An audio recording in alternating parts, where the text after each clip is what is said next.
حسین کی بڑی تمنا تھی کہ حسین کا جنازہ دفن کر دیا جائے۔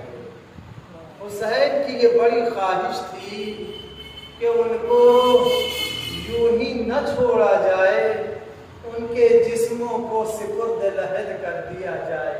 لہذا مولا نے جب بنی اسد سے زمین خرید لی تو بنی اسد والوں کو یہ زمین کہہ کر کے واپس کر دی کہ دیکھو چند دنوں کے بعد اسی سرزمین پر ہمارے لاشیں بکھرے ہوئے ملیں گے، دیکھو میں تم کو زمین واپس کیے دے رہا ہوں، تم کو واپس کر رہا ہوں اس شرط کے ساتھ کہ ہمارے لاشوں کو دفن کر دینا، ارے ہمیں غسل دے دینا، کفن پہنا دینا، جنازے کو دفن کر دینا۔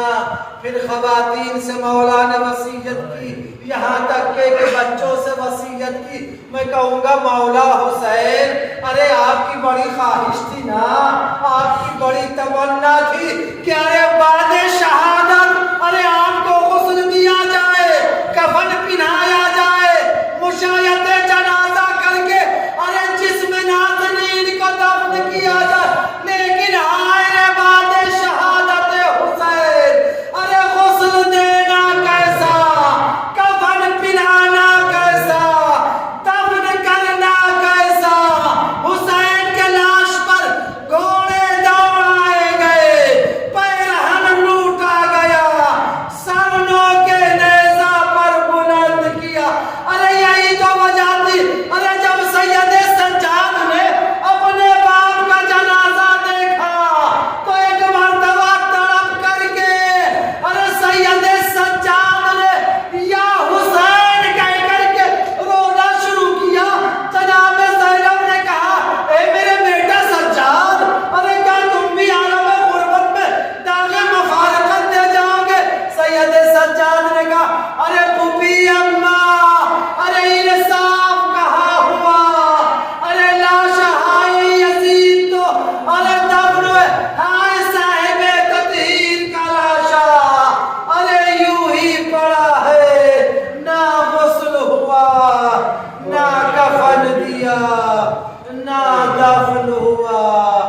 بیٹا موجود ہے مگر مجبور، وَسَيَعْلَمُ الَّذِينَ ظَلَمُوا أَيَّ مُنْقَلِبٍ يَنْقَلِبُونَ إِنَّا لِلَّهِ وَإِنَّا إِلَيْهِ رَاجِعُونَ۔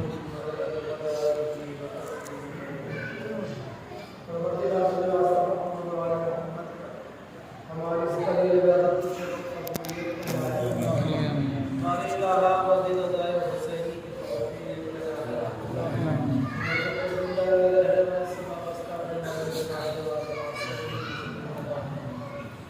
پروردگار ہمیں سے جتنے بھی بیمار ہیں ان کو شفائے کامل واجب فرمائے، جو پریشان ہیں ان کی پریشانی برطرف فرمائے، جو مقروض ہیں ان کے قرض کو غیر سے ادا فرمائے، پروردگار تمہیں اولاد میں اولاد صالح فرمائے۔ میرے اللہ تو ہم سب کے چھوٹے بڑے گناہوں سے سب سے مدد فرمائے، معبود ہمارے مومنین مومنات سب کے ذریعے گناہانہ کبیرہ و صغیرہ کو معاف فرمائے۔ اللہ کی بخشش ہو چکی انہیں جوار معصوم اللہ تو مرحوم کے ذریعے گناہانہ کبیرہ و صغیرہ کو معاف فرمائے۔ پروردگار تو مرحوم کی مغفرت فرمائے، ان کے درجات کو بلند فرمائے۔ پروردگار مرحوم کو آج کی شب سر سفرہ امام حسین ان کا مہمان خصوصی فرمائے۔ پروردگار مرحوم کے پسماندگان کو صبر جمیل عنایت فرمائے۔ میرے پروردگار میرے معبود میرے اللہ تو ہم سب کی دعاؤں کو شرف قبولیت عنایت فرمائے۔ اللہ پرچم اسلام کو سر بلند فرما، پرچم کفر و نفاق کو سر بلند فرما، ملک عزیز ایران کی محافظت فرما۔ پروردگار بار الہ امریکہ اور اسرائیل کی اس کو نابود فرما۔ اے میرے پروردگار میرے معبود میرے اللہ مظلومین عالم کی نصرت یاری و حمایت فرما۔ پروردگار بار الہ مجاہدین ایران و اسلام کو صبر و استقلال و حوصلہ عنایت فرما۔ پروردگار میرے معبود میرے اللہ بہترین دعا ہے ہمارے مولا